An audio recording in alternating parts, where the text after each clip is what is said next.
अध्याय 1 संतों का उपदेश। फरीदा शक्कर खंड निवात गुड़ माखियो मांझा दुध सब्बे वस्तु मिठियां रब न पुज्जन तुद। बाबा फरीद कहते हैं, शक्कर, खांड, मिश्री, गुड़, शहद, भैंस का दूध, ये सब चीजें मीठी हैं, लेकिन हे परमात्मा, इनमें से कोई भी तुझ तक नहीं पहुंचती, यानी तेरी या तेरे नाम की मिठास का मुकाबला नहीं कर सकती। महात्मा चाहे किसी जाति, धर्म, देश या समय में क्यों ना आए हों, सबका एक ही संदेश और एक ही अनुभव है।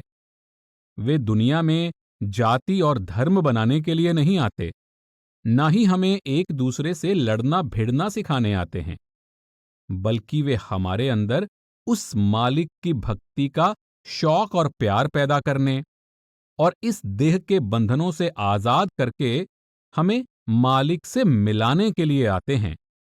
लेकिन हम दुनिया के जीव ऐसे मालिक के भक्तों और प्यारों के जाने के बाद बहिर्मुखी हो जाते हैं, कर्मकांड में उलझ जाते हैं और उन महात्माओं के असली अनुभव और उपदेश को बिल्कुल भूल जाते हैं।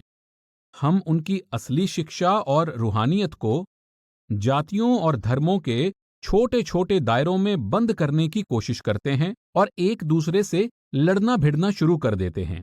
जिन महात्माओं की शिक्षा सारे संसार के लिए होती है, उनके उपदेश को जब हम छोटे छोटे दायरों में बंद करके कौमों मजहबों की शक्ल देने की कोशिश करते हैं, तो इससे ज्यादा उन महात्माओं के साथ हम और क्या बेइंसाफी कर सकते हैं। ये सब कुछ हम अपने पेट की खातिर या मान बढ़ाई के लिए करते हैं। अगर हम तंग दिली को छोड़कर किसी भी महात्मा के अनुभव की खोज करें, तो पता चलेगा कि हर एक महात्मा का एक ही उपदेश है, एक ही संदेश है। महात्मा हमें समझाते हैं कि सारी रचना, ये दुनिया जिसको हम चलती फिरती माया के रूप में देख रहे हैं, ये अपने आप ही पैदा नहीं हुई। इसकी रचना करने वाला कोई ना कोई जरूर है। वो कौन है? वो एक परमात्मा है, जिसके हमने अनेक ही नाम अपने प्रेम और प्यार में आकर रखे हुए हैं। ये जो कुछ भी नजर आ रहा है, इस सब की रचना उस परमात्मा ने की है। हमारी आत्मा उस परमात्मा की अंश है। हम उस सतनाम रूपी समुद्र की बूंदें हैं, उस एक ही सूरज की किरणें हैं।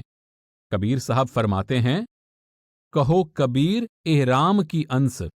तुलसी साहब फरमाते हैं, चौथे महल पुरुष इक स्वामी, जीव अंश वही अंतर जामी। गोस्वामी तुलसीदास जी भी रामचरितमानस में लिखते हैं, ईश्वर अंश जीव अविनाशी, चेतन अमल सहज सुख राशि। हमारी आत्मा उस एक राम या परमात्मा की अंश है। गुरु नानक साहब भी यही उपदेश देते हैं, आत्म में राम, राम में आत्म, चीनस गुर बिचारा। आत्मा के अंदर वो परमात्मा है और परमात्मा के अंदर ये आत्मा है। मिसाल के तौर पर एक बड़ का पेड़ कितना बड़ा होता है, लेकिन उसका बीज कितना छोटा होता है।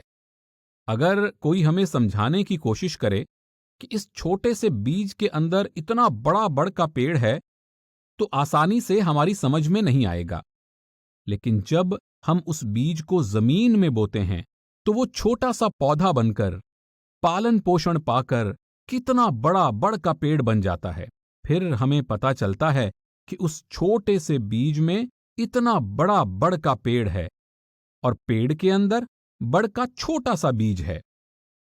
इसी तरह गुरु नानक साहब समझाते हैं कि जब संतों के उपदेश पर चलकर हम अंदर खोज करेंगे, तब हमें पता चल जाएगा कि परमात्मा के अंदर आत्मा है और जिस परमात्मा की हमें खोज है, वो हमारी आत्मा के अंदर है।